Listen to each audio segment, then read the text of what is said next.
Now, to adjust your columns or rows, as far as making them wider or more narrow, you can hover in between the two column headers or row headers until you can see arrows pointing in opposite directions. Then go ahead and click the left mouse button, and you can see in the pop-up the measurement for that column, that even though it's between two columns, it's always going to be to the left. And if it's in between two rows, it's always looking at the row above it. So it's 11.71, and in pixels, it's 87.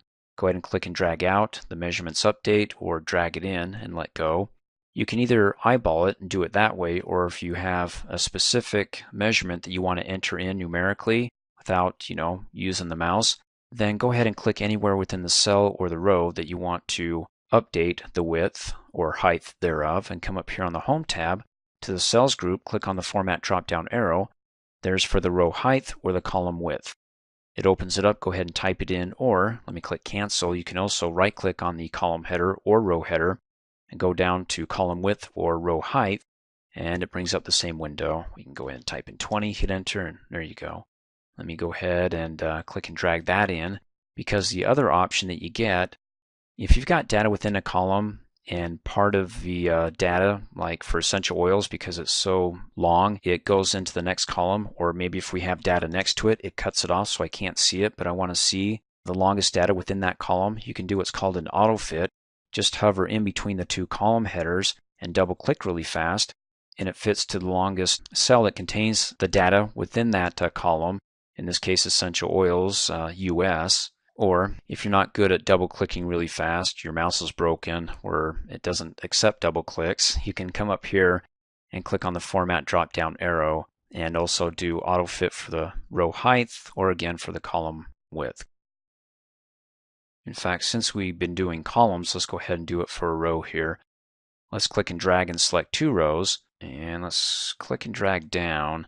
And because I have both rows selected, what I do at the bottom, it duplicates in the row above, so that way you can go ahead and hit two birds or two rows with one stone or one drag here. And of course, if that doesn't work, we can go ahead and double click really fast in between the two row headers, and it automatically does an auto fit. And so it takes the largest or the tallest text within any row here and fits it to that. And since they're all the same height, well, we're back to where we started. And then finally, if you want to go ahead and hide some columns or rows, like let's say we're doing a presentation and we're talking about Q1, and so April isn't a part of Q1, let's go ahead and hide it. Right click on the column header and go down to hide. You can also do it for rows. So if we click and drag and select this range and right click on the row headers and go down to hide, there you go. So you can see that there's, well, you do your alphabet A, B, C, D, E, skip F and go to G, and then you can see rows 11 skips to 17. Question that I have is that when you hide columns or rows and you print it out, is it going to print it off or just what you see here? Well, to find out, click on the File tab, go backstage your print, and what you see in the print preview is what you get when you print. And you can see that, well, we don't have April, and we're missing all the rows down below. So let's go ahead and click back. And to unhide it, you can't just right click on any column and go, oh, let's unhide, because that ain't gonna work. What you gotta do is go ahead and select the column before or row before and drag over to the row after of what's hidden. So F is between E and G, so you want to select both and then right click on any one of those to unhide, and it will display F. And the same, like I said, goes for the rows. We've got to select the row before, 11, and go down to 17.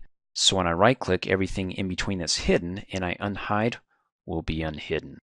And as a side note, if you want to hide your worksheets, you can right click on sheet 1 and go ahead and say hide, and it's gone. To unhide it, right click on any of the other worksheets and go to unhide, and it brings up a window that if you have more than one worksheet hidden, you can select which ones that you want to unhide and click okie dokie, and it brings it back. And of course, if you don't have any worksheets to right click on to unhide, then you can come up here and click on the View tab, go to the Window group, and you've got your hide and unhide. Thanks for watching. Hey, as a quick reminder, if you like my video, please give it a thumbs up. You can also click on me and subscribe to my channel, get notified of the latest videos, and for only $2 a month, you can have access to all my Microsoft Office training videos.